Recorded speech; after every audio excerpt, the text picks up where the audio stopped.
Hello नमस्कार दोस्तों, स्वागत है आप सभी लोगों का विद्यार्थी कम्युनिटी के आपके अपने यूट्यूब चैनल पर।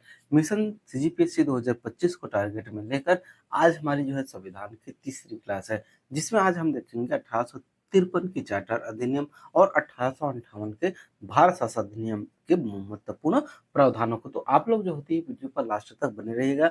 मैं उन समस्त पहलुओं पर चर्चा करूंगा आप लोगों के साथ जो एग्जाम की दृष्टि से इंपॉर्टेंट हो सकते हैं, क्योंकि ऐसे क्वेश्चन जो होते हैं कूट वाले भारत के संवैधानिक विकास से संबंधित क्वेश्चन जो है बहुत सारे हमें क्वेश्चन देखने को मिलते हैं। तो चलिए आज का सेशन स्टार्ट करते हैं और देखते हैं हम 1853 का चार्टर एक्ट। तो आपके जो 1793 से 1853 के दौरान जो तीन चार्टर एक्ट आए थे ना, 1793 को, फिर 1813 को, फिर 1833 को, उनमें जो दौरान तो ब्रिटिश द्वारा पारित किए गए चार्टर अधिनियम की श्रृंखला में यह अंतिम चार्टर अधिनियम है और संवैधानिक विकास की दृष्टि से एक महत्वपूर्ण अधिनियम भी है। इस अधिनियम के द्वारा गवर्नर जनरल की परिषद के जो विधायी कार्यों को प्रशासनिक कार्यों से पृथक कर दिया गया। सबसे पहले जो होती है वो 1833 के अधिनियम के माध्यम से कंपनी के जो कार्य थे ना, वो प्रशासनिक कार्य और व्यापारिक कार्य को अलग अलग किया गया था। लेकिन 1853 के चार्टर एक्ट के माध्यम से जो गवर्नर जनरल की परिषद की जो विधायी कार्य और प्रशासनिक कार्य को अलग करने की व्यवस्था की गई।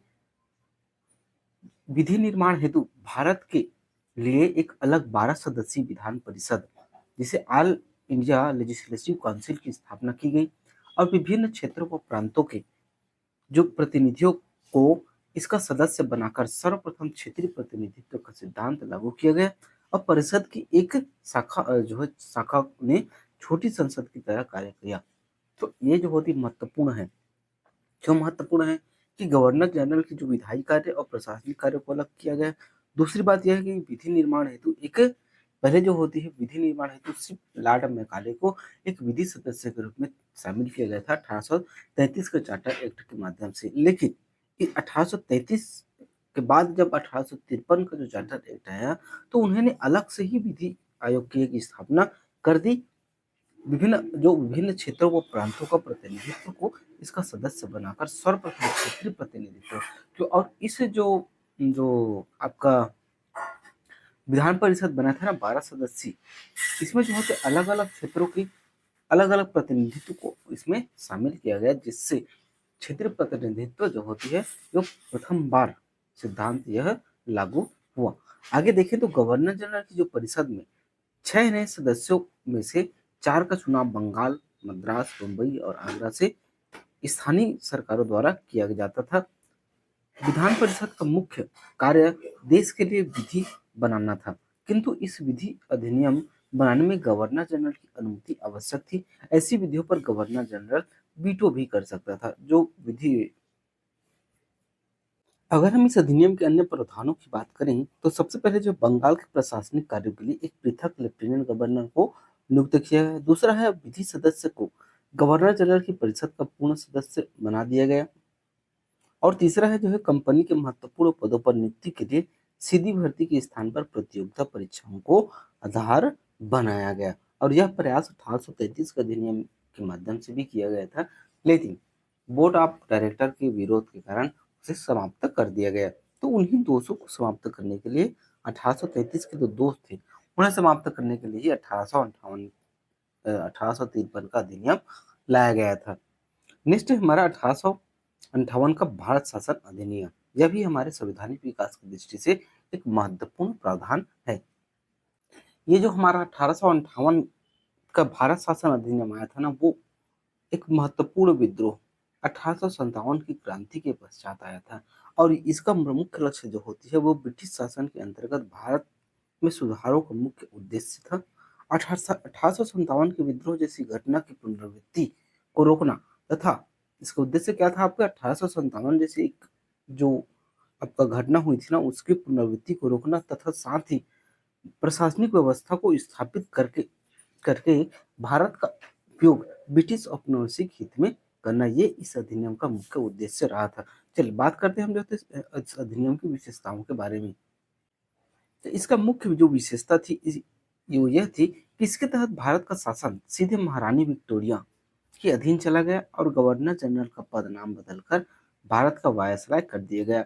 वायसराय जो होती भारत के ब्रिटिश ताज का प्रत्यक्ष प्रतिनिधि होता था। तो देखिए, दो महत्वपूर्ण तथ्य, एक तो सबसे पहले जो होती है भारत का जो शासन था ना, वो सीधे महारानी विक्टोरिया के अधीन चला गया।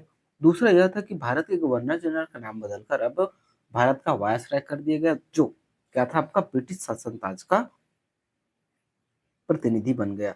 लॉर्ड कैनिंग जो है भारत के प्रथम वायसराय बने और इस अधिनियम के में नियंत्रण बोर्ड यानी कि बोर्ड ऑफ कंट्रोल और जो है निदेशक मंडल यानी कि आपका कोर्ट ऑफ डायरेक्शन को समाप्त कर द्वैत शासन प्रणाली का अंत कर दिया गया। आपको ये बताना है कि निदेशक मंडल और जो होती है आपका नियंत्रण बोर्ड की स्थापना कौन कौन से अधिनियम के माध्यम से हुई थी। मैंने आप लोगों को पिछली क्लास में बताया है। ठीक है, चलिए आगे बढ़ते हैं।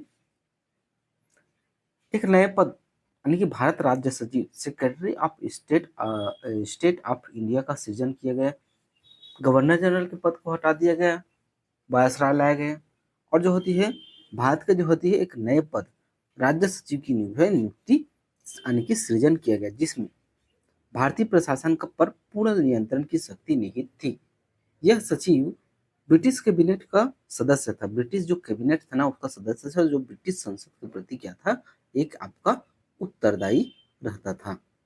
ठीक है, भारत सचिव की बात करें तो किस सहायता के लिए 15 सदस्यीय एक भारत परिषद की स्थापना की गई। इस भारत जो सचिव थी ना उसकी सहायता के लिए 15 सदस्यीय सदस्यों की स्थापना की गई।